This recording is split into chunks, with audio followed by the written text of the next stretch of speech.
the question that's on a lot of people's minds, and you kind of got into it a little bit.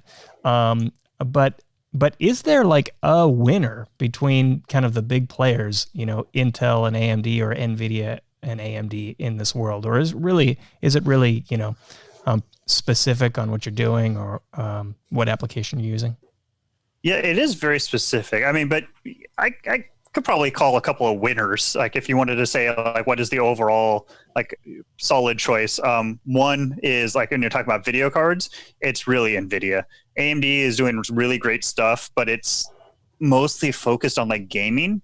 So a lot of their cards, they're actually slightly lower performance. Like their latest line is worse than their previous line for something like Premiere Pro, but it's way better for gaming. And it's just, that's their focus right now.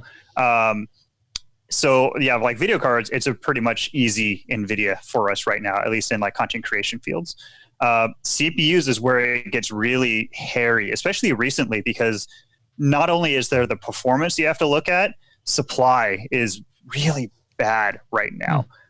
In general, I would say AMD is almost always a solid choice right now. You're never going to be giving up a whole lot compared to equivalent Intel price CPU, and sometimes it's going to be significantly better. So I would say overall right now on my CPU side, AMD is winning.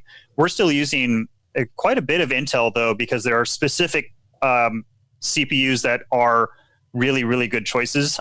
Supply might be bad. Like Intel's X series is actually a great choice because it's priced kind of in between AMD's Ryzen and their Threadripper line. And so like if your budget falls right in there, there's still a solid choice. Supply is awful, but supposedly getting better. And then they have like their 9900K CPU, which we still like, it's a huge chunk of our sales is actually just that one CPU.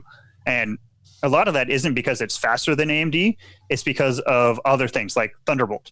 AMD systems don't really have great Thunderbolt support. There's a few out there that are starting to get it, but it's really a lot more solid on the PC side with Thunderbolt on Intel platforms. It just seems to work way better than on AMD platforms. So that is one reason why we still do sell a significant amount of Intel-based systems. It's not only because the performance, it's the whole platform.